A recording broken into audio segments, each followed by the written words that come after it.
Okay, so we're starting with the name. We're saying them around. I'm Katarina. Ben, Ken, Tony, Tess. So we go through the spiel again. You've all heard it many times. We don't teach you anything here, and we don't tell you anything. Understand that right from the start. All we do is point toward and ask you to look to where we're pointing to and see for yourself. And that's what is necessary to happen. It's not a bit of good to anyone unless they see it for themselves. And it's not anything new we're pointing to.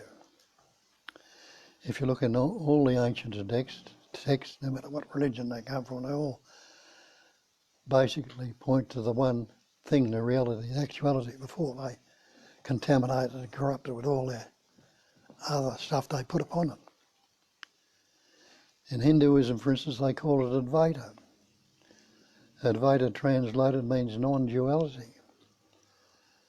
And they try to describe non-duality by saying it's one without a second, not two.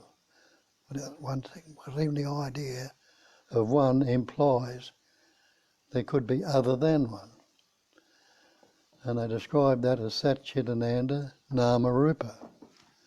They're the five factors. Well, have a look at that. Sat is existence. Anyone who is not existing right now, you say, no, I'm existing. Anyone that's consciousness, Sat, Chit, Ananda is existence, consciousness, and bliss or loving to be. Anyone who's not conscious right now, and you must recognise I'm not unconscious, so you must be conscious. And anyone who is not happy to be, and none of you would be dead for quids now, so you're already that's Sat, Chit, Ananda. And the Nama, Rupa, the other two factors, the name and form, they'll tell you are Maya, they're illusion. They make up this phenomenal manifestation. Look up your dictionary definition of phenomena, and it's that which appears to be. So you and I and everything else in this manifestation are appearance only, seemingly so, seemingly real, in the patterns, shapes and forms which we put the labels, the name and the form. And we've taken on the idea that we are this person, this individual, this separate entity. And we've never investigated. Our parents taught us words, school, society and nation reinforcing them.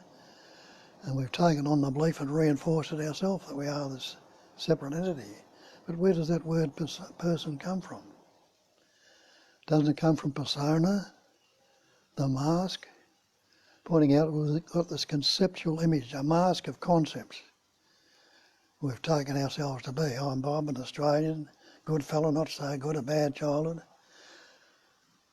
And take myself, instead of saying that I am that, which is the great mantra, innately you know that you are that already. Everything is that. We say that's the chair, that's the carpet, that's the tree, that's the flower, that's the space, that's you, that's me. Already we know that is that. But we've taken it on to be the conceptual words with it, the pattern, shape and form, the separate entity, the individual. But have a look at that too. And is the word the thing? How many words were you born with? The little child hasn't got any words. It doesn't learn words till he's about two and a half, when the capacity of reasoning develops. Before that he's got no words. And you realise from that every word you've ever spoken or ever likely to speak has been learned. It's been picked up along the way. And you're probably learning new words to this day. Got a dictionary full of words. I'm forgetting a lot these days. My mind's going a bit beyond me, but I'm forgetting it. And understand that the word's not the thing. Word's only a pointer, like the map's not the territory. The description is not the described. And the word is not the real. Take the word water. Can you drink the word? Can you swim in the word? Will you drown in the word? Can you wash in it? You can't.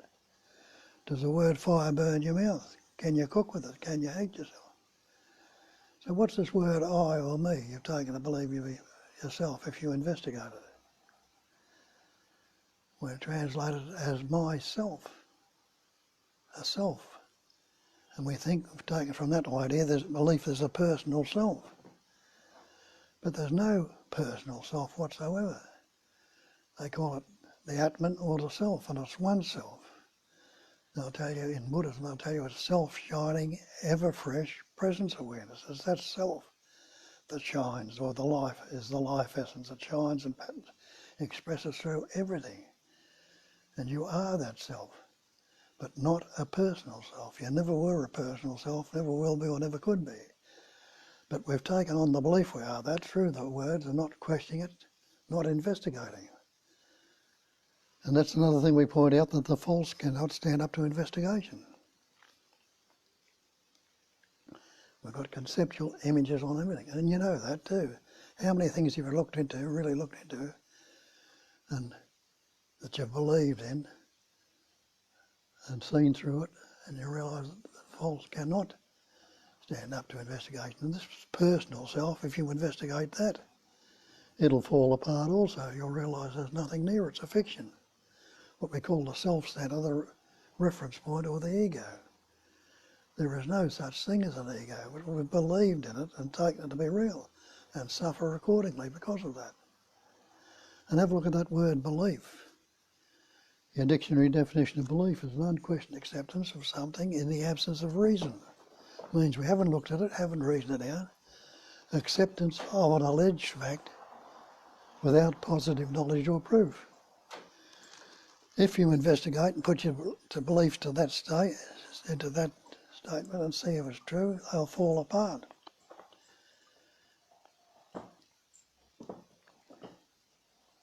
The belief is not the actual.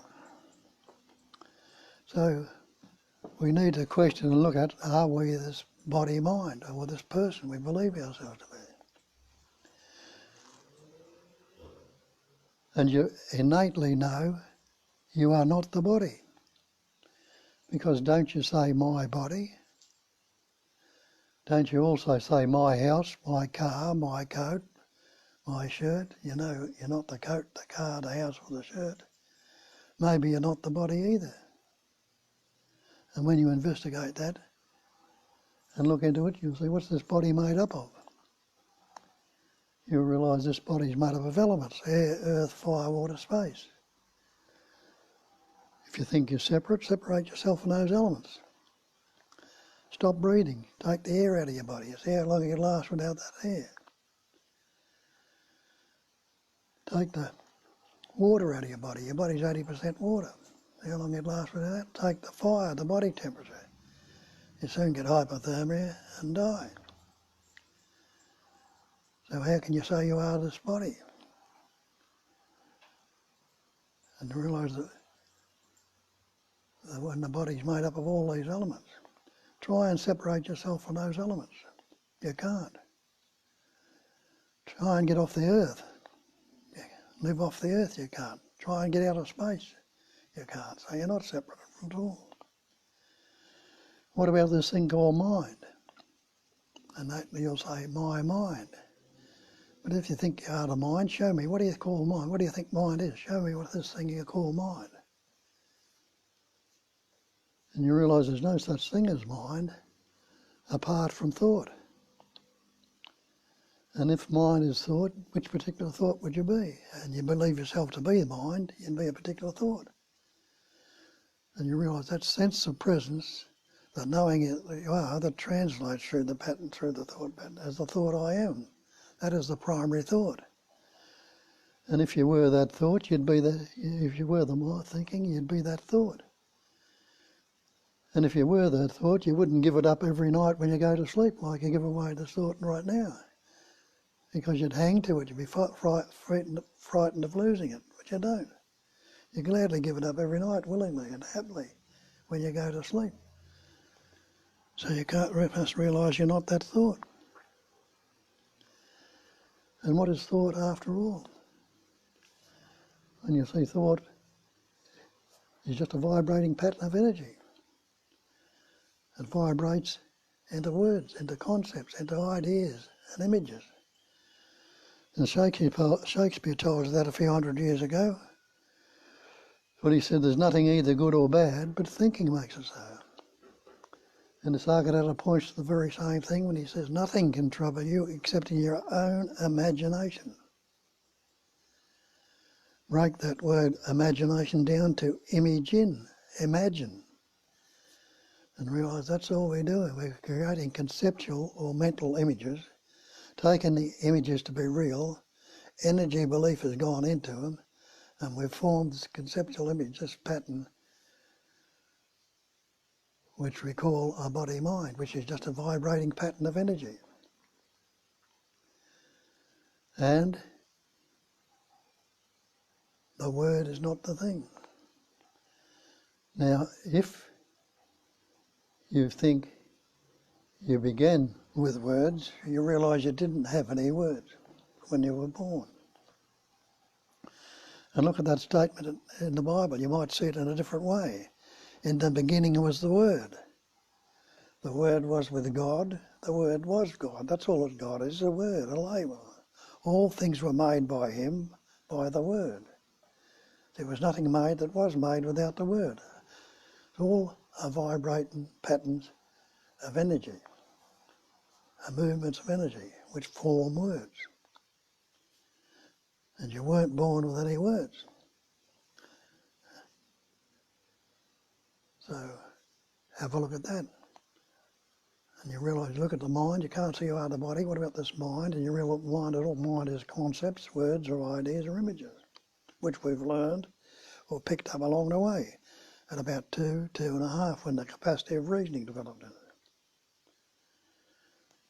Parents fussing around you told you little Johnny, your little Billy, and you learnt those words, and you learnt words I and me, and you translate as I am little Johnny or little Billy. And then when the little child looks out there, he looks beyond that and he says, well, that doesn't fit little Johnny, that doesn't fit I or me. So that's when the sense of separation comes upon us, when with capacity of reason. That doesn't come on us till about 2.5, might have been a bit early in some, a bit later in others. And he says, I am little Johnny. Before that, he's got no idea. And that doesn't fit little Johnny, so that's not I. That's not me. And with that sense of separation comes insecurity and vulnerability. And that's when our search starts. From then on, we're insecure and vulnerable, seeking to become whole or complete or secure, not realising we were never separate in the first place. Let's look at that body. When did you begin? You'll say, I began at birth, but can anyone actually remember your birth? And you realise you can't remember your birth. You didn't remember anything till you learnt words. And how did you begin? We'll go back as far as your father and your mother, and you can go back as far as you like if you like to investigate it. That animating life essence, that pattern shaped and formed, that body, that pattern you called your father, enabled in that pattern through the thinking, for the breathing, the heart beating. The food. The food. And the food, essence, the food eaten, enabled that life to continue in that body.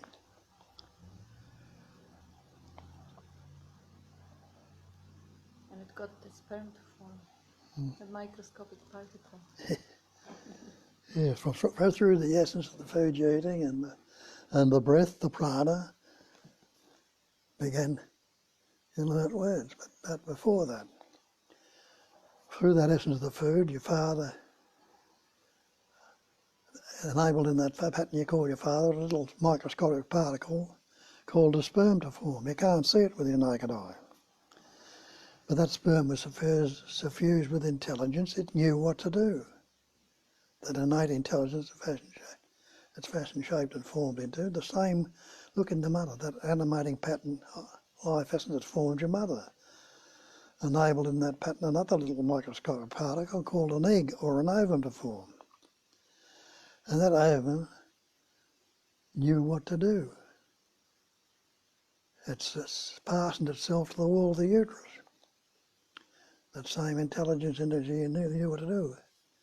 And the sperm knew what to do. It swam to the ovum. It had the capacity of swimming. And it knew what to do. It penetrated the ovum. And when it penetrated that intelligence energy, the life essence in it, doubled the cell, redoubled through the genes and the food essence and the bone and the breath, and formed the little embryo, the little fetus. And that's what you are today.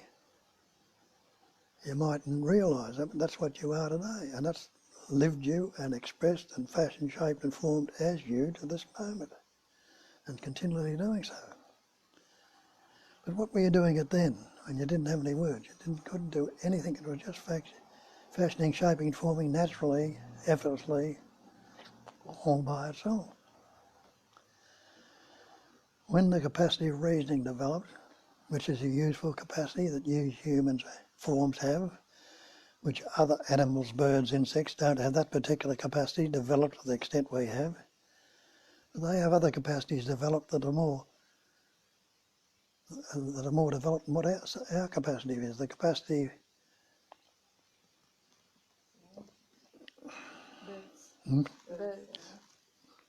Birds see. Oh, I'm forgetting.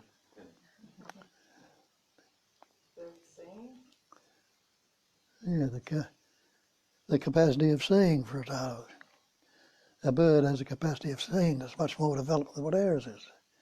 It has a capacity of flying, but we can't do that. But through the capacity of reasoning, we've learned to build ourselves eyeglasses, telescopes and binoculars that enable us to see better, and planes, helicopters and balloons and kites that enable us to fly. Our dog has a sense of smell that's much more developed than ours. Chameleons and insects like that can change colour. We can't do that. Moths and butterflies form a little chrysalis around the grubs and metamorphose into beautiful colours in a butterfly or a moth. But we don't have those particular capacities. But through the capacity of reasoning, we can do a hell of a lot. But being a vibration, the movement of energy, is self-destructive. Because that same capacity of reasoning tells me I'm not good enough, I'm fearful, I'm unhappy, or I'm depressed. And the worst one we put upon ourselves, well, after all, I'm human, only human. We're taking ourselves to be human beings. This label we call God, we take to be the supreme being. What if you investigate that? And take the label supreme off it. And take the label human off. And try and separate the beingness in this room. Without the label, you can't negate your beingness. And a beingness is another name for that existence. Existence, consciousness, being, knowing and loving to be. So you are that pure being. And then being is not becoming. It can never become. But we think we're going to become whole, realised, or liberated, or separated, or whatever. So when we learn all these practices, do all these mantras and chant and meditations, read this book or that, or go to this teacher or that teacher, you can resonate with some of the things I say, but you'll never get the completeness out of that until you follow the resonation, goes along and recognise your true nature, which the Buddha called a cognising emptiness.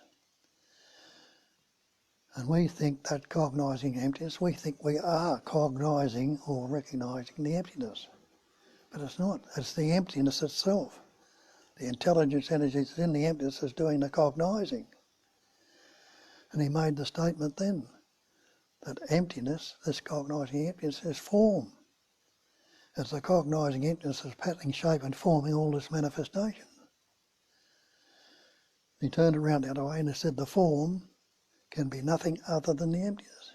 That's what you are. As this pattern, shapes and forms, you are that emptiness, suffused with that innate intelligence, energy, the activity of knowing, or the activity of being.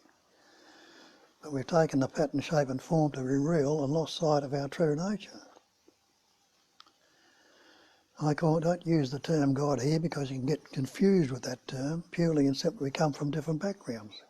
Some of you might be atheists, some of you are agnostics, some of you are Christians, Hindus, Muslims, Buddhists, Jews, or whatever. If we take the term God, we get confused with that label. I use the term intelligence energy, and that's not it either. It's just a label we put on it. When I'm using intelligence, I'm not talking about your intellects. I'm talking about that same intelligence that's patterning, shaping, forming and functioning this manifestation, this cosmos. It's forming galaxies, forming stars, patterns, all sorts of things. It's the same pattern, intelligence energy that's vibrating into this pattern. So when I'm talking about intelligence, I'm not talking about your intellects. Intelligence is another word of knowing, the capacity of knowing. And energy is a vibrating. It's the activity of knowing, intelligence energy. And isn't that activity of knowing going on right in you right now? The actual knowing and the ing on it gives something that's happening right in this immediacy and happening right now. And that knowing is something that hasn't got any beginning or any ending. It's going on constantly. So you are that presence awareness actually, which is forming in this pattern to express through and pattern through, shape through. But we take on the belief through reinforcing it day in, day out, and have a look at the way this thinking called mind functions. You see it's always functioning dualistically. And we've got this pattern now we call me, and that's where our problems come about. Relationship, relativity. We're relating to this pattern, relating to everything else. And relativity is dualism. And there is absolutely no duality in non-duality. Problems of relationship.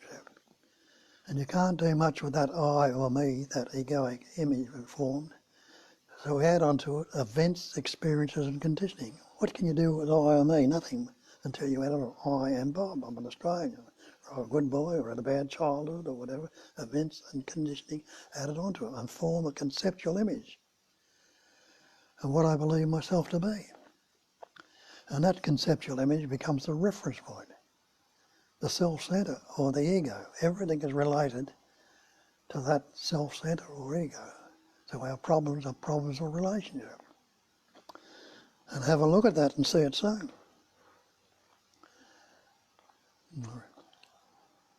Something comes up and I like it. How do you know? Well, I've had this experience before and it's good. And we don't want the good things to go. We want to keep them there. We want to be all the good things. So what do? We resist them from going, not realising that they're transient, that this whole manifestation is transient. That's what they tell you in Buddha. The manifestation is transient. There's no static point in it whatsoever. Constantly changing, constantly vibrating, changing. We don't want it to go. We want to keep it there. And look at that transient and realise that body you're sitting in right now is not the same body you walked into this room with. There are thousands of cells dying in it right in this moment and being replaced. Constantly changing. But we think it's something solid and substantial. But when something comes up and we don't want it to go, no matter how much you love them, how much you want to keep it going, it's going to change, they're going to die, they're going to leave you, they're going to move away. Or you're going to just see them in a different light yourself and don't want to. But they'll certainly change it. We don't want them to change. So what do? We resist it there, trying to keep the good things there. And don't you realise any resistance you are in conflict. Resistance is conflict.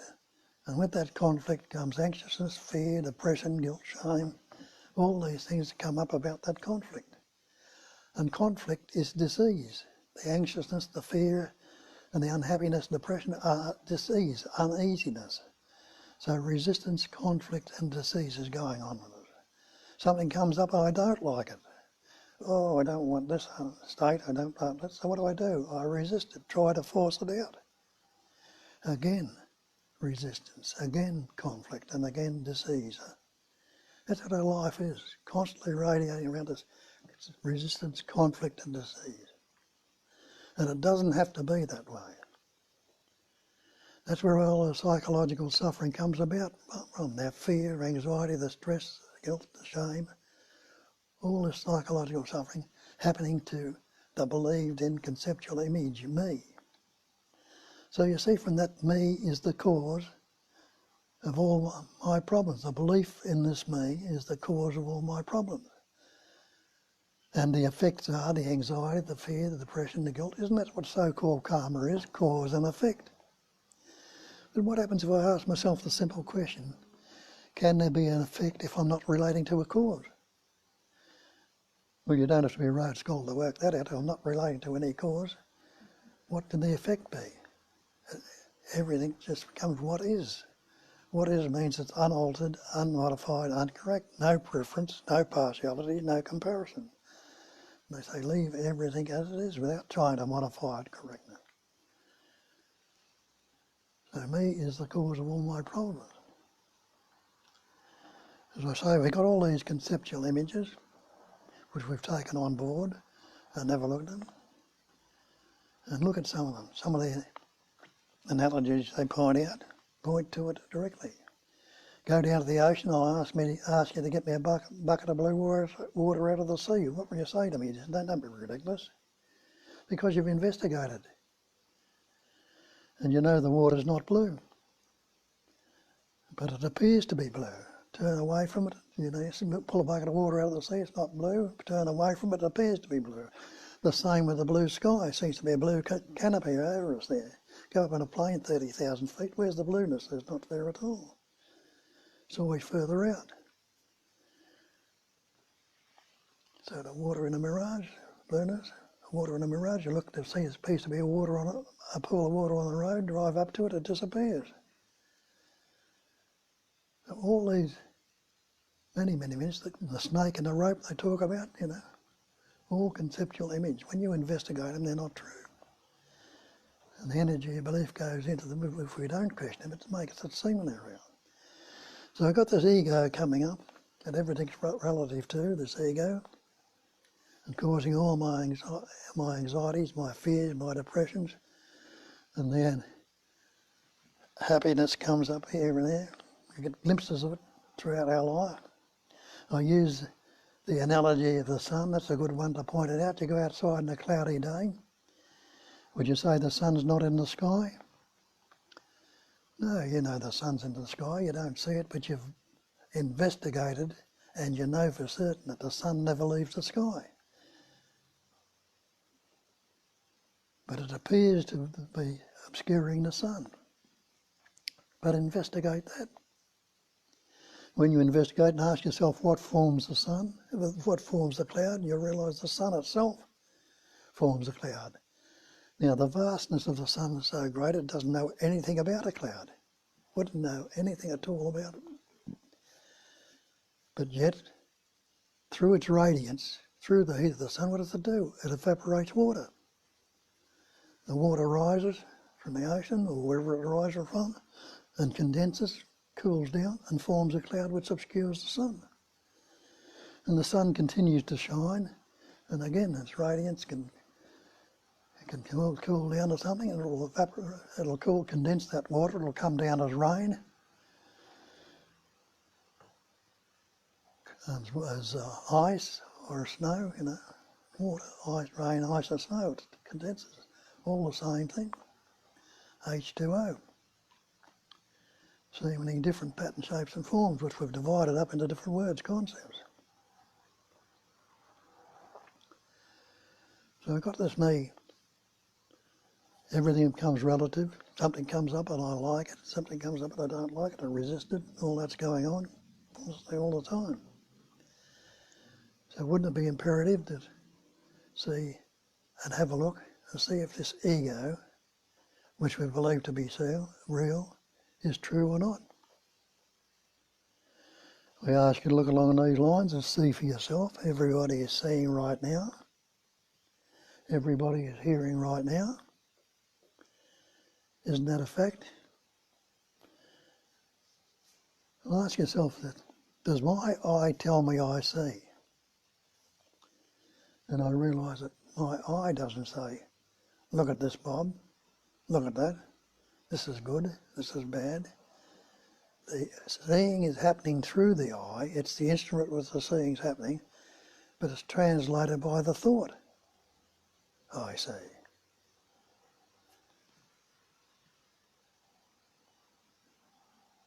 So the same with the hearing. You're hearing right now, and my ear's not saying to me, listen to this, Bob, listen to that. It can't say anything at all, but hearing's happening through the ear, and it's translated by the thought I hear. Now ask yourself that, look at it a little bit further. Thought comes up, I see, and realise, you mightn't realise, but it's the same seeing you had yesterday, last week, and as far back as you can remember. But we think the seeing is changing. The seeing doesn't change at all. But the content changes. When you woke up in your bedroom this morning, the content of your seeing was different to what it is right now. And it's constantly changing. The same with the hearing, and the content has changed. But it's the same seeing, the same hearing that you're having all the time. Now investigate that a little bit further. The seeing through the eye, and the content's not the same seeing, but ask yourself this.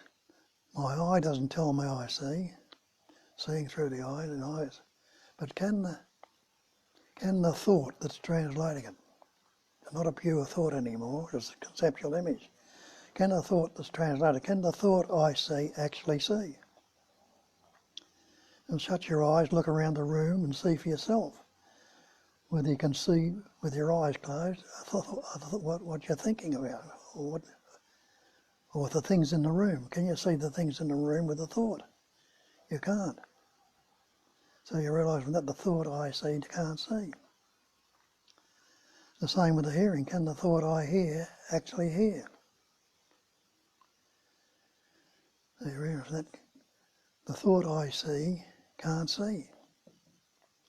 The thought I hear can't hear. And the thought I choose. We think we choose our thoughts, but why would you have an unhappy, a miserable, or an anxious thought if you could choose them? The thought I am aware is not your unawareness. So this thought up entity can't do anything itself. The conceptual image, the thought up entity, or the ego can't do anything. The seeing, the hearing, the breathing, the heart beating, hair growing, everything, the functioning is going on, all spontaneously and naturally. But when we put the I on it, the conceptual image, we believe ourselves up and take it as a personal entity. That's when we get lost, and that's where we've been lost.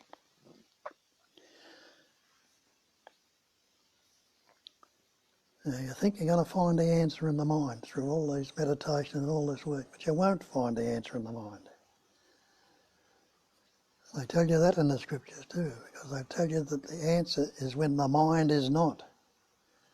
And they call it the peace that passes all understanding. Again, that's pointing out it's the peace that can't understand. That means it can't thought up.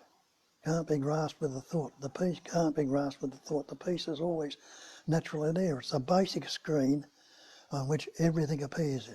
The empty space and the silence and stillness, in which words, vibration or sound comes out of the silence, movement, pattern, shapes and forms vibrate out of the stillness.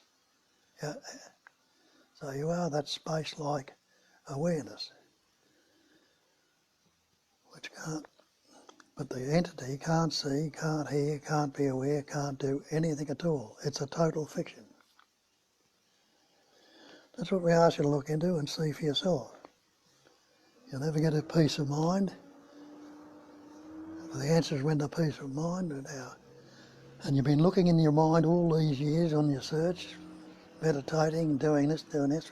Why haven't you found the answer?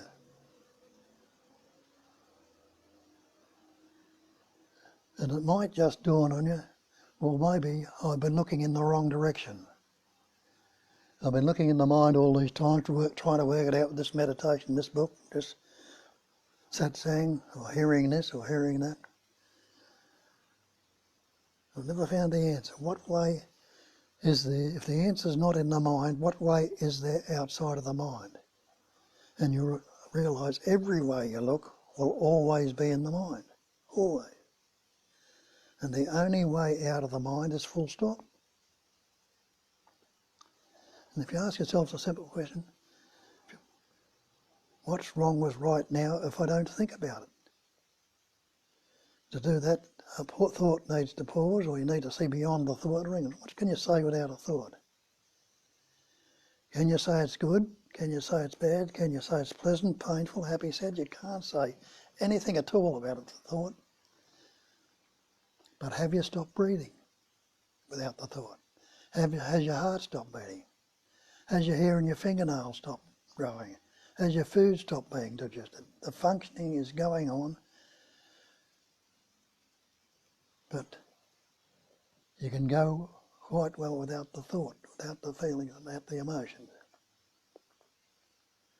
Like in deep sleep, where are all those things in? But as the breathing, the heart beating, and the fingernails stop doing it, the life essence is going on. Then you might understand what Christ said when he says, I am the way, I am the truth, I am the life. He wasn't talking about himself with people set him up. He was talking about that sense of presence, the same sense of presence that you and I are, that translates through the mind as the thought I am. But that I am is not it. It's the word we put on it. But a translation, the sense of presence. You are that sense of presence. And presence, or knowingness, is existence right now. So you are that reality. You've always been that reality. That's what we point out too, and ask you the question. If you've got any questions or anything else, to tell us your versions. Let it resonate if it resonates. And that's the thing. It comes, you recognise the art of resonance. It's something that hits you seemingly what we call in the heart. Like the capacity of listening, the art of listening. When you're listening from your head with your thought, your mind, you're not hearing. Because you've got your concept, and I'll have my concept. Whatever's being said will be a concept. And you try to work it out with the concept of it. But when, as they say, it's non-conceptual awareness, the great perfection is non-conceptual awareness, you look through the concept. But they say the true listening is listening from the heart. When they're talking about the heart, they're not talking about the physical organ, the heart. They're talking about the heart as the core, or as the core of your being, or the centre of the spirit. And you know what heart to heart is. Because when you've been earnestly trying to help someone or listening to someone's story, you'll say later on in relating to someone, my heart went out for them. And you know innately it did. You opened up, really opened up. And that's when the heart to heart, when the true listening is going. When it's head to head, it'll become concept to concept. And realise that everybody in this room will have a concept about you. And you will have a concept about everybody in this room. And you have a concept about yourself. And when you question that and ask yourself which concept would be right, and you realise there's no concept right. Because all a concept is a mental construct. You've got a mental construct about them, and they've got a mental construct of you. If there's no concept right, no mental construct right, who can ever be superior to you? Who can ever be inferior to you? And what would you want of the other person without a concept? And the Buddhists tell you that also, and they call it a non-conceptual awareness. They say the great perfection. They call it the great perfection. The great perfection is non-conceptual awareness, awareness without any concept. That's the absolute. What can you add to the absolute? Nothing. You could add the smallest thing to it, it wouldn't be absolute. What can you take away? Nothing. Take away the smallest thing, it wouldn't be the same. That's the same with the great perfection. Perfection is a totality. And you already are and always have been and always will be. That is what I am. And you know that yourself. I am that. That is what I am. The great perfection. But see how we can convoluted it, got it different concepts, ideas and forms, contaminated it, corrupted it with the word, and the word's never the real. So it's easy to return, which you've never left, or see completely, your natural state. The natural state meaning as in nature. And as in nature, that means you are nature, nature itself. And just a pattern, shapes and forms which that nature, that life essence expresses through. Take the life essence out of that body. You've got a corpse. But that corpse, before it starts to rot, has got the heart, the lungs, the eyes, the ears, the kidneys, the nose, the mouth. All these organs are in it. But without that life essence, that animating intelligence, you see, it can't do anything at all. It's useless. Just like a computer is a good analogy. Computer's got all that information in it. Punch those keys all over it and run the mouse around it without the power on, what good is it to you? There's nothing. So you must realise from that, without that life essence you are nothing. Well, you must be life itself. As Christ says, that I amness is the way. That sense of presence is the way. It's the truth. It is the life, and you are that. So that's all we're pointing to. I'm forgetting a bit there lately. Old age is creeping up. There's still something there. Away you go.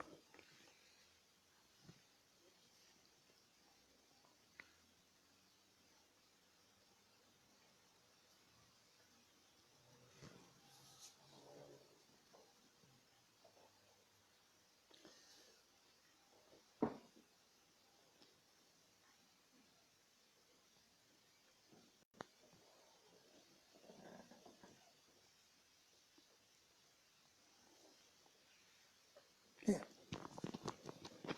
We certainly wear ourselves out, aren't we, with constantly thinking. That's bigger. We certainly wear ourselves out with constantly thinking and reacting and feeling and not being able to shut the whole thing up, don't we? I've noticed that. You recognise that? Yeah. On the occasions when it does stop, it's incredibly restful. Yeah. So you know where to go. Relax as much as possible into that restful state. And that's what they say. Abide as that. Settle down and rest in it. Or another way of putting it, let it rest in its uncontrived singularity. It's only a singularity, and we contrive all sorts of concepts and thoughts on it, make it seem more than one. But relax back into the uncontrived singularity.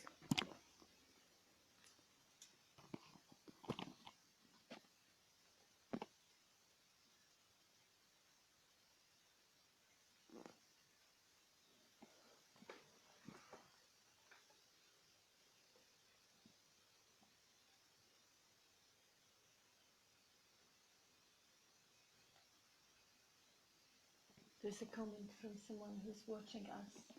A comment from someone who is watching us. John, he says, I am not what you think I am. I am not what you think I am. I am what I think you think I am. We live in perception of ourselves. Find a way out of the echo chamber. Yeah. Well, out of the echo chamber, as he calls it, there's no echo go on, there's no sounds before it starts in it, is there?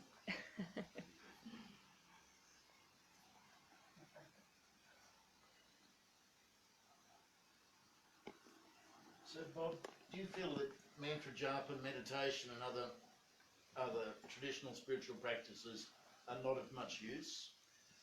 Well, they're a good way to quieten the mind down a bit initially. Initially, you've got to go beyond the mind. When they say beyond the mind, it's prior to thought. And you can't pause a thought, but in looking, the thought will pause of itself. Do you agree that the more thoughts, the more misery? Isn't that so? Again? Isn't that so? You do agree? Yeah. Thank you.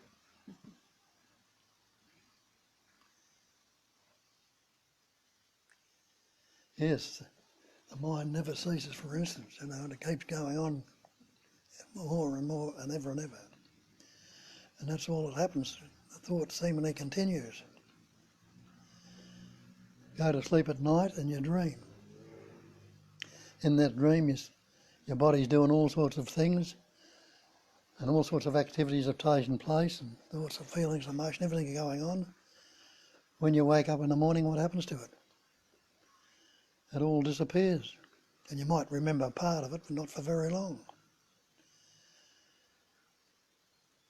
And when you wake up, you don't realise it, we wake up to this dream, and this dream is a waking dream. And the only difference that you can tell between this dream and a sleeping dream is this dream has a continuity. It seems to continue every night, every morning from where it left off the night before, but the dream comes along and disappears, it's gone.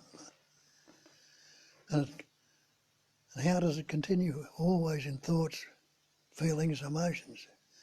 And realise thought, feeling and motion are one and the same thing. Thought's very subtle. Goes a little bit stronger, it'll become a feeling or an emotion. And the emotion or the anger or the tears and everything else will go. It's just like steam, water and ice. Different patterns of the same thing. It's all the same thing, patterning, shape and forming, endlessly. And watch your thoughts and see when you wake up, something comes up and you'll say so and so, then but, and the thought goes on again, or what if, or why, or how, or when. The story keeps continuing. And we never try to quieten the mind at all. We go on in the mind thinking we're going to find the answer in the next thought, the next concept, or we'll work it out. Certain things can be worked out in the mind. That's where it's very useful. It can be very useful, but it's also self-destructive because it vibrates in the opposite side. I want to add something to that because, I mean, it doesn't matter. We kind of all assume that this is the case, but with the thoughts, it's not necessarily that all thoughts are creating a misery. Obviously, creative writing is not going to cause the misery, or the poetry that is pouring out of people is not. It's just we assume, and that's correct. It is about self-referential thoughts. It's about the thoughts that are applying or relating to the me.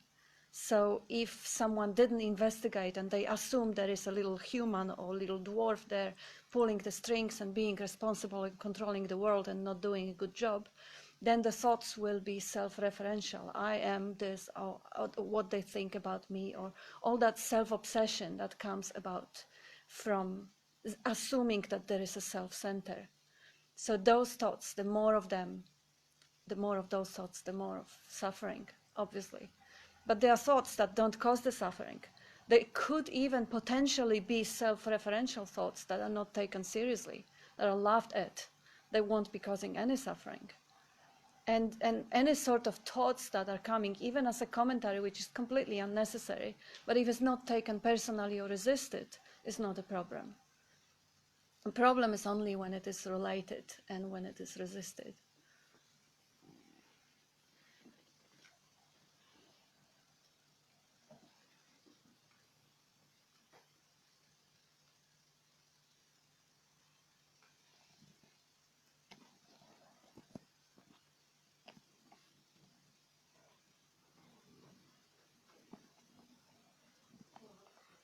You'll have to speak up. I love what you said about the sun. The analogy you gave today about the sun being so vast that it creates the clouds and yet it doesn't know anything about the clouds. Well, that's life Can you essence. say a bit more about that? Well, life essence doesn't know anything about it. And the patterning, shape and form, what I call life essence, patterning, shape and form, is manifestation. That's the wondrous ways it can vibrate and express. But what's it all, that body can be broken down into elements, into energy, into no thing again. Seemingly solid and substantial. So does every other pattern. And there's no two patterns the same. And that shows the wondrous intelligence of all that it can express in all this amazing variety and diversity that it does. And you got exactly the key word, because this is a beautiful analogy the way Bob presents it, because of that word vastness. See, the usual way we look at the sun is, I am tiny little human being there on the earth looking up, and the sun is just a little ring on the sky far away, and it's very, very easy to obscure because few hundred to few thousand meters away from me there are clouds, and that's it. But really the vastness of the sun is realized when you actually stop looking from the perspective of that little human being on that tiny little planet. Because when you think of the sun, which is so much bigger than the tiny little earth and the little ants on that earth, the points, the ideas, when you actually realize you are the sun, you are that shining radiance, that life essence that is radiating out, what can ever obscure that? You know, there is a cloud of thought coming, but it's still, the aliveness is still shining out of you. So you are the sun now, the earth and the clouds are so far away, you don't even see them, you don't even notice them when you are with your shining radiance. But of course, the habit of the mind is to travel in and out from that. Otherwise, it wouldn't be ever fresh. It wouldn't be fresh and new all the time. So it travels into the energy, the attention goes into that entity and looks out again. And the radiance is obscured, seemingly, because it isn't. If it was obscured, there would be no experiencing at all. It is the life essence is the prerequisite, the presence awareness is prerequisite to experience everything, including thoughts and obscuration and suffering. But the way, the beautiful way Bob is actually showing it, the vastness of the sun. Sun is not a tiny little thing that it looks like from the earth, from the perspective of the human. Human perspective is just a perspective. It's not the truth. It is, well, seemingly the seeing, hearing comes out, it stems out from that vehicle.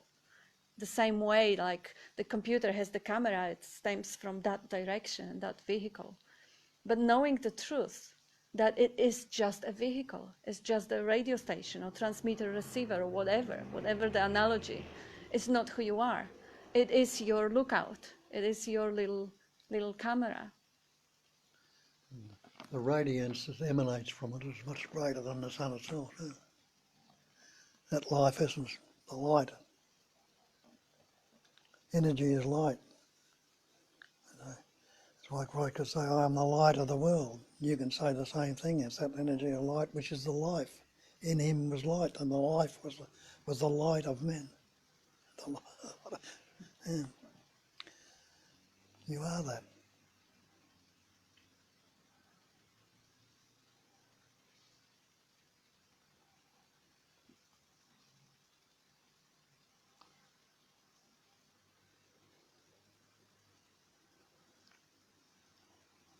And when this one is actually in the field of attention, when that aliveness or that presence is in foreground, in front, when the attention comes back to the fact of being or fact of aliveness, that's when the love of being steps in.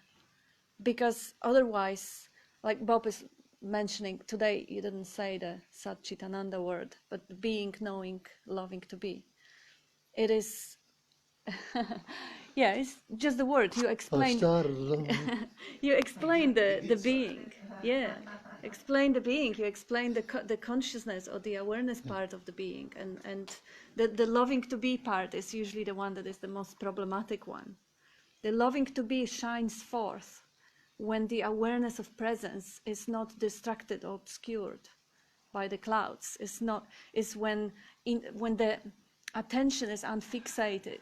It's like you aware of your aliveness, of your presence, and then the senses are fulfilled. They are fulfilling their function, rather than the whole capacity, cognizing or knowing capacity going to the head and telling themselves stories and dramas. Then obviously there is no capacity left to acknowledge that loving of being. Bob, do you feel that gravity and love are much the same thing? I've never taken any notice of it. Okay.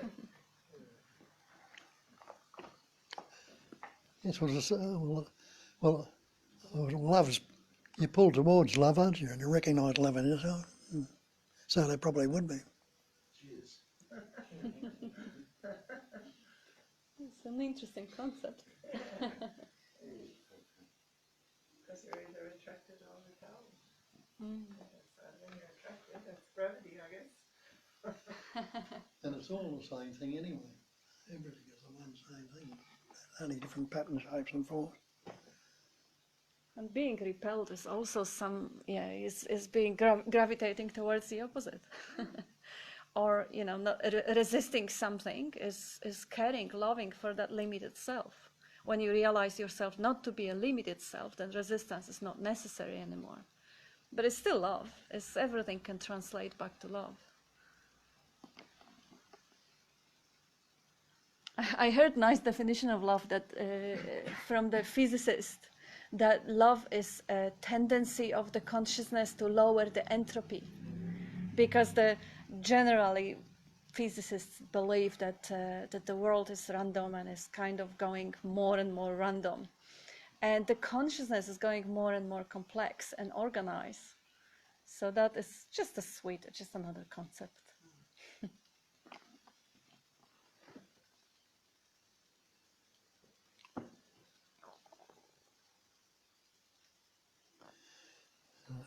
That's all the one anyway. That's all the same thing, really. But the trick is to actually realise that, isn't it?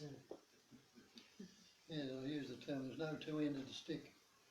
No one-ended stick, I should say. But everything's got two ends on, so the good and the bad are actually the same thing, different aspects of the one. So we want the good stuff and don't want the bad, but see, the other stuff's but it's constantly changing, it'll change anyway. There's no cloud stitched on the sun blocking it out. I mean, there's no thoughts stitched in our heads that are blocking out. They change constantly. When we fixate on them, they cause problems. And the great perfection is unfixated awareness. And we're not fixating on anything. Leave it as it is. Sorry, what's unfixated awareness? The great perfection, or I'm not getting those words. Great perfection. Great perfection. yeah. They pointed it as be utterly awake with the five senses wide open, where you're seeing, hearing, tasting, touching, smelling. But not thinking. Yeah, no. It's utterly open, but we usually open to one sense. We're into the hearing or the thinking or something, even though the others are going on in the background. Like as I'm speaking to you, you'd hear a car going past there or see a movement in the room. So the other senses are working, but we're not noticing so much because the focus is going into the hearing. Be utterly awake with the five senses wide open and be utterly open with unfixated awareness.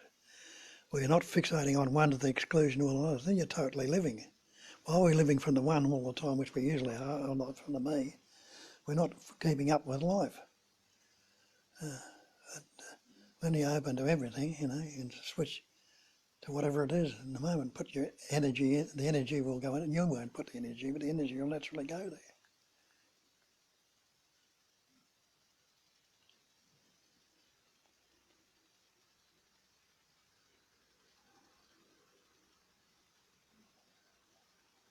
And under Bob's chair there is a cat.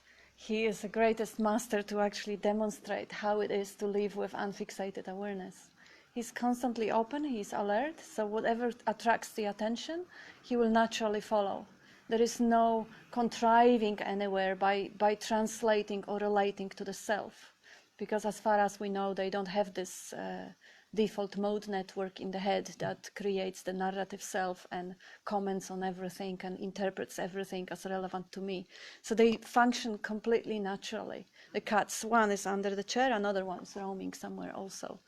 So this is what, it doesn't suggest that we should come back to the state of being animal before the thinking. No, the thinking can be utilized. Thinking is a wonderful instrument, but it doesn't really have to just debilitate us the way it does. Like you were asking the attention, 5 senses wide open, 6 senses wide open. It's fine to think. It's just that how you say it, you utilize the brain or the mind, and other than Yeah, the energy goes functioning. That brain wouldn't be a bit of use to you if that life essence wasn't going through. We think we could put the whole thing on the brain and this, like that. But how many thoughts can a corpse have? He's got a brain. How many feelings? How many emotions? Nothing can happen with it. You know, take the life essence out of the body and that's the end of you. But the amazing ways it's formed, pattern shapes form, all the nervous system, the organic system, everything in it, the breathing capacity, shows us a wondrous pattern to express through. And we couldn't form anything at all without it. This room was an idea's mind, when somebody's mind once. People say, I built that, I made the bricks, I did it. The art on the wall, I did that. Could they have lifted a finger, turned a screw, or done anything at all without the life?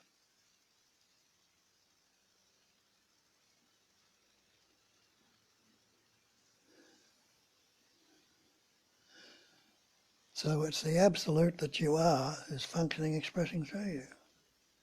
And you are the absolute. You couldn't be anything else. So, as an individual, I'm in the world. Yeah. And when I'm not an individual, the world is in me. Yeah. Whether you are an individual or not, you're only appearing to be an individual. You still are the world and everything in it. I think it's very interesting what I heard Bob say, that the search can become the problem. Yes. Can you speak a bit more about that? Well, when you're searching for something, you're starting from behind the 8 ball.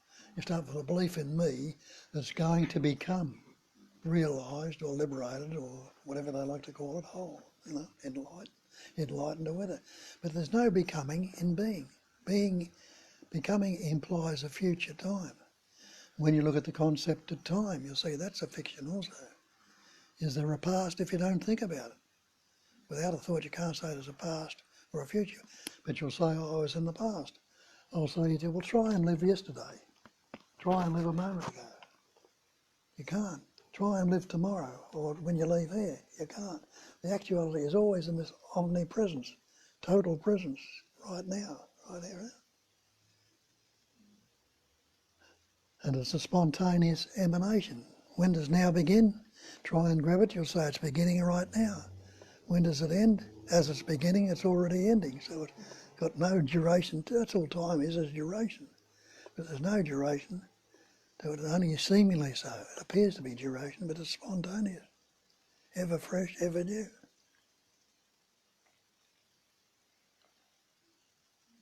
And it's the same for space, that's also an illusion caused by the ego. Yeah. Well, can you find a centre to space? Can you find a circumference to it? Can you find a static point in it anywhere? But why do I think I can walk around in it? Huh? Why do I believe I can walk around in it? Why not? That's what you're doing. And, you know, without that life essence, could you take a step? No, but I was asking about space. Yeah. Well, try and postulate something outside of space. Think of something or postulate something else. What would it be in? Again? What would it be in? Try and postulate or think of something outside of space. What would it be in? The minutest thing. Different dimension. of space. Well, what would that dimension be in? Well, that would be in space. Yeah. So space is no thing. There's no static point, no shape or form. And all these pattern shapes and forms are things. You and I are things in space. Can something come from nothing? Space is no thing. Well, something came from nothing originally, didn't it? No, it hasn't. It only It appears to be. appears. during the creation of the universe, surely Yeah. something came from nothing. It appears to be real. Can you say, see, they're still looking for the so-called Big Bang or the static point where it begins, but there's no static point in it. They say they're getting close to it, and they might be, but they won't find the answer in the mind. Because it's no thing expressing as everything. The best analogy to look at it is to look at the dream at night. Like there is such a colorful, juicy dream. There are people there, there are buildings, there are different sceneries, and they all come from nothing. They all come in a Yes, but they haven't sent space probes into your dreams. They have sent them to Jupiter, Uranus, Mars and Venus. And the data's been returned to Earth. Yes, in this dream, that's right. I mean, I was actually dreaming about having spaceships and going around and having data from different planets. I've been in very, very different spaces. I spent 17 years at sea where there's very, very little going on. So my dreams were really going wild. So in these dreams, yes, they sent to Jupiter. In my dream, they sent it to Chiron or whatever. We think this is real, and the other one is not. And this is the problem. This is how well it is representing, how well it is fooling us to believe that this is more than appearance, that this is more than illusion or Maya. We think this is physical, this is real. And that's the point. That's the point of the whole appearance. If it wasn't that well done, nobody would buy into it. There would be no questions, no seeking, nothing. I'm sorry, I still don't see how you're having dreams illustrates that the space missions were an illusion. Oh, you're talking about actual space missions. The probes to Jupiter, Oh, yeah. I thought I mentioned probes to Jupiter, Neptune, Yeah. My Uranus, cousin's etc. a planetary scientist, so yeah, he was involved in some of those, but an amusement for the mind. Where are they now? Yeah. See, maybe Bob... Sorry, we're at what now? All the missions. Bob, maybe you can repeat the story about time. Where is the time when you don't think about it? Look No, how... we covered time. I'm onto space. Yeah, this is the same thing. Look, you are imagining something that is not here in this present moment.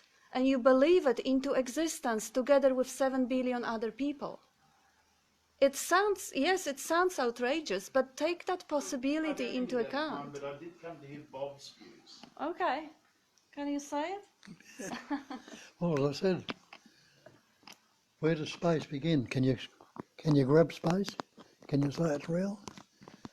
All this manifestation are things that the planets, the stars and everything else are appearing in that seeming thing we call space. But space is no thing. Can something come from nothing?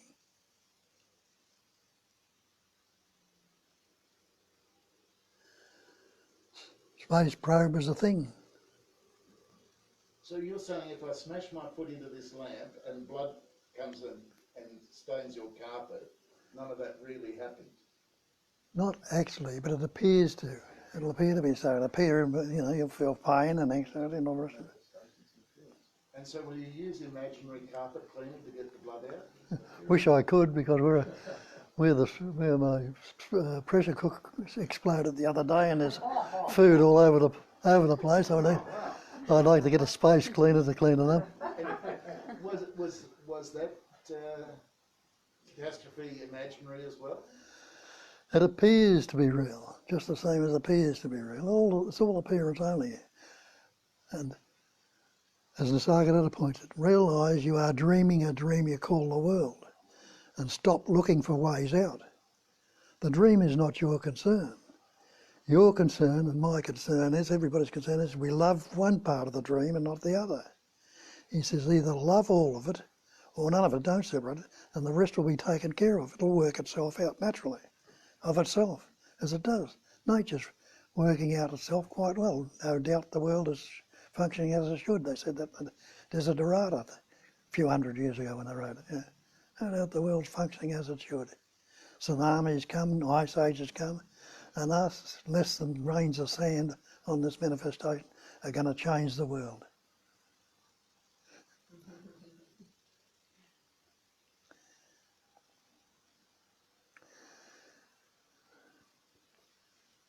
And look at that, those little germs have worked out, plagues and things like that have worked out, killed millions of people. And the wars are the next things that we're killing ourselves. Does life cease to be? And there's nothing, the Sagata says, there is only life. There is nobody who lives a life. He took it a little bit further, he says, and life lives on life. Out of life, more life comes. The food you eat was life at one time.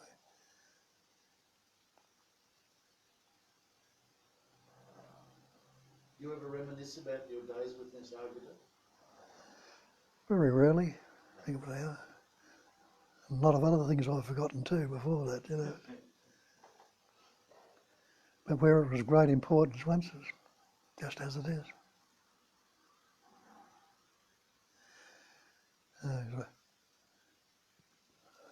Lovely man, you couldn't help but love him, you know. Very ordinary, very, you know. He could be very bad-tempered though, couldn't he? No, people said he was an angry man. That was their concept of him. He'd get animated next to, you know, get excited and all that. But he wasn't it. But no, but that's the truth. You don't think he was banging on an act to wake various people up? He couldn't have cared less.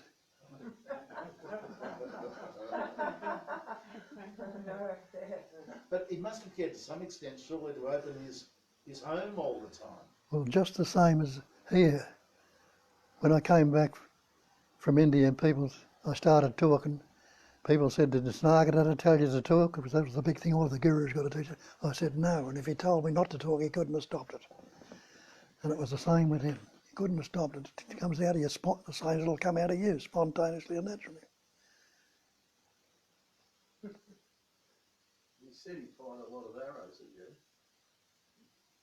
Mr. Gadada said he fired a lot of arrows at you. Yeah. He'd continually knock me off my perch. All my beliefs and all the concepts I had which I thought were really great, he'd negate them. Left me with nothing.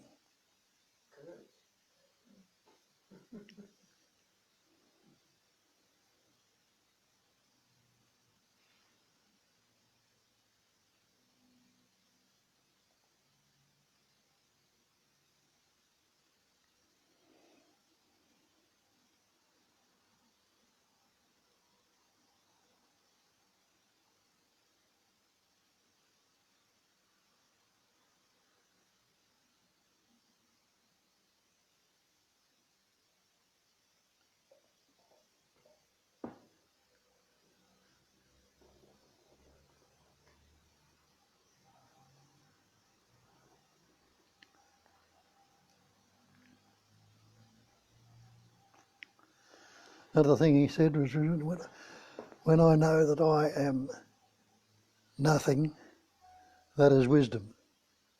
When I know that I am everything, that is love. And he says, between those two, my life flows. It is, we're constantly functioning in the pairs of opposites, whether we call it wisdom, love, hate, or whatever. Yeah? That's how thinking functions, good, bad, pleasant, painful, happy.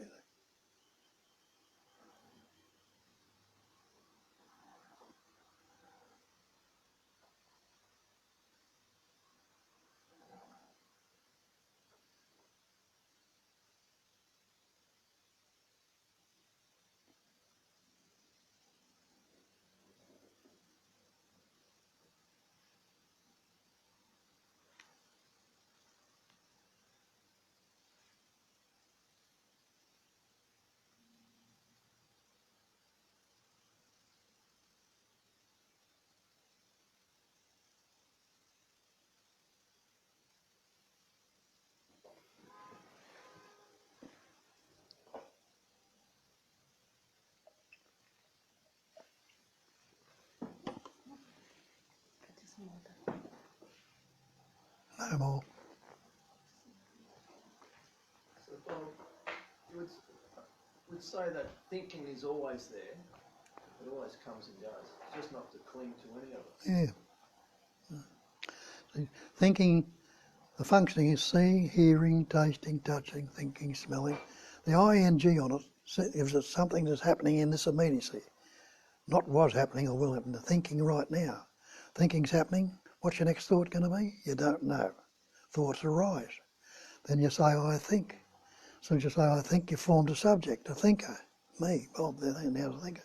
I think this thought. That's become the object. So thinking is seemingly divided into subject-object. But can there be a thinker without thinking? There can't. Can there be the thought without thinking? So thinking is the actual functioning. Same with seeing. You're seeing right now and you say, I see. I see the chair, I see the table. Related it down on the so-called subject, this conceptual image. And the chair, and that's become the object. The thought I see. It's become the subject, an object. That goes with all the functioning, seeing, hearing, tasting, touching, smelling. It's always can be divided into subject-object, duality. But there can't be a thinker without thinking. There can't be a seer without seeing. And seeing, hearing, that's the functioning, natural functioning. Undivided, it's just what is.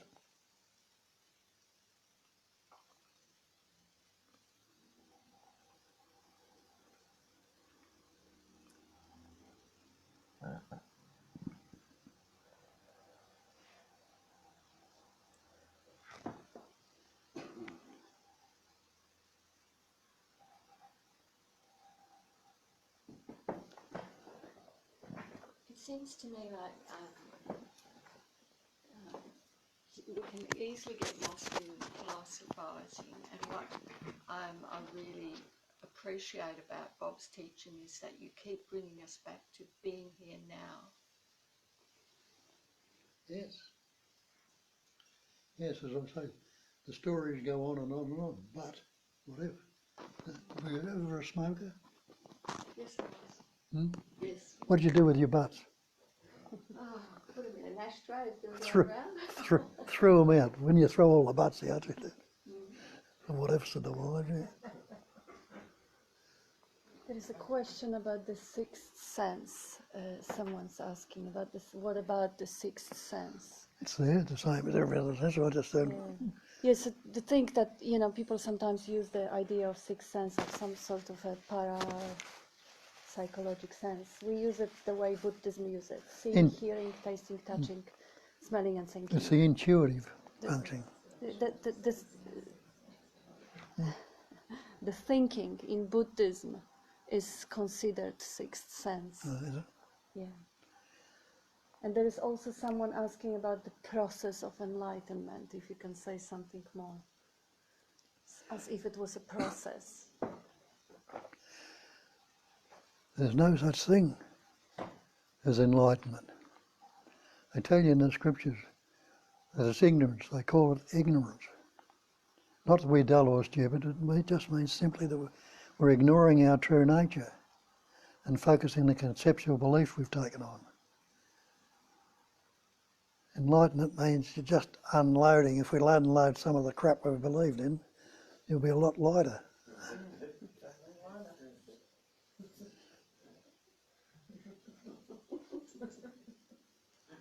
And that includes the past.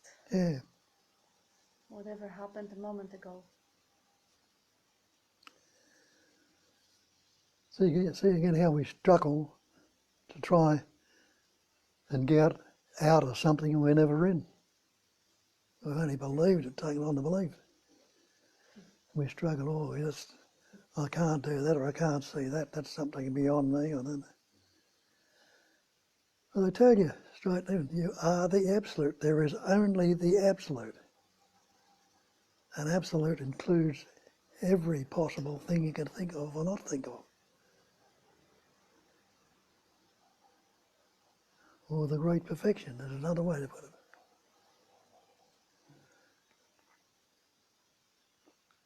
Another thing I like is sometimes pointing when people are saying that, oh, but Jesus said that, or Jesus said that. And you say, have you been there? Have you seen that? Have you heard that? No, you only believe what somebody else told you. Yes. So I say investigate it. The false can't stand up to investigation. If it's true, it'll be there. And you won't be able to get rid of it. But there's so many things we've seen, like I said, the blue sea, we believe the sea's blue.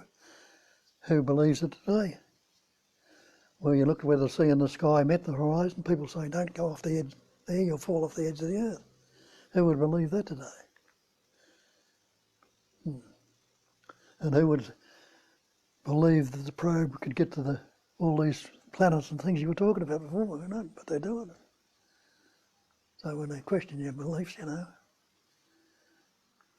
we could never get to the moon.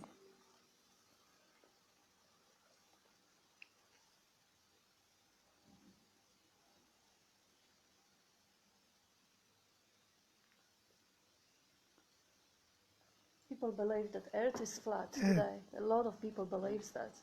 But it is really not, and we can agree with that or disagree with that. We can smash somebody else's beliefs and tell that they are idiots, but what for? We are not really dealing with beliefs here. We are dealing with what you said, what is actually presently happening. Doesn't matter what happened a week ago, or what happened in Africa. This is all in conceptual, this is all in thinking. While here we have this great opportunity to forget about all the concepts and ideas of what happened in the past, in childhood or on other planets, but just really be with whatever is happening presently.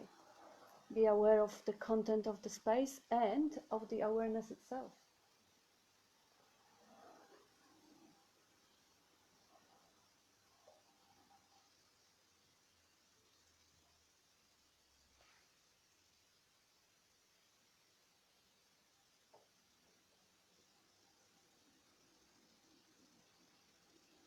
It's the idea that there's a belief in locality here. That belief that creates, or seems to, creates the appearance of space, time.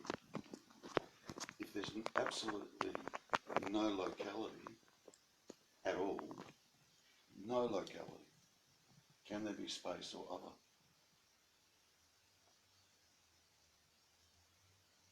We believe we're local, which is just a thought. And suddenly pure, absolute pure absence of thought altogether. No sense of me, just completely gone. Is there a location then? You need a thought to answer the question. If there's no location, there can't be anything else. It just all is. I'll point that out, I say there's no static point. But if there's no location, how do you get to the shop for food? You don't. You don't. So short lifetime. You don't actually do anything. Zip, zero, nada. You're not doing anything. There's the idea that me is doing something. In your dream you might have got to the shop in a dream. When you woke up, where was the shop? Where was the dream? Where were you? See, everything. You know, Ramana Mahasi helped cook the breakfast many mornings. Have you been there? The belief. He wouldn't have said the same. He wouldn't have agreed with it. It appears that way. Yeah, I can say I'm growing my hair, I'm digesting my food, I'm such an omnipotent doer. I'm going shopping, I'm eating, cooking, digesting, growing cells, I'm replacing bone cells in my body. That's being delusional. Everything happens. Life is leaving everyone. Life is breathing everyone. Seeing is happening spontaneously. I'm not doing it. If I go shopping, I'm not doing it. There is the functioning of the body, just like the cat is lying there, it's not doing it. The life is living it.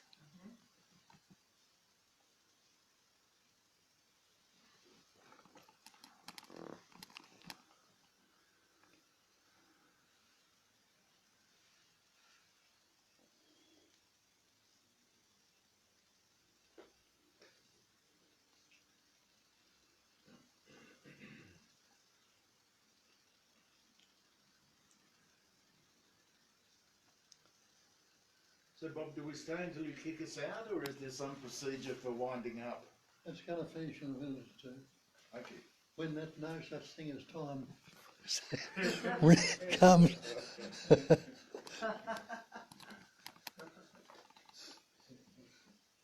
I use the toilet? Yeah, yeah.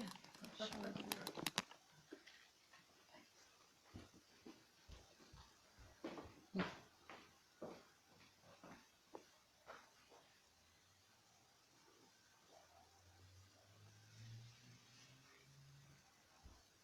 That's right.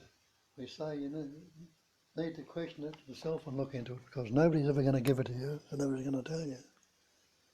But you'll resonate with something and that'll take you further. What brought you into looking at this in the first place? Something you might start off somewhere and it'll take you further and further, and as it goes along.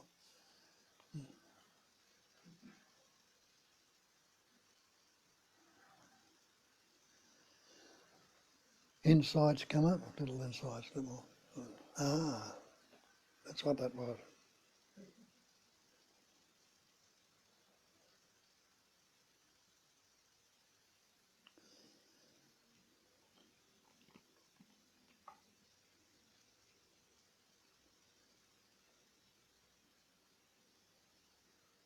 About the time.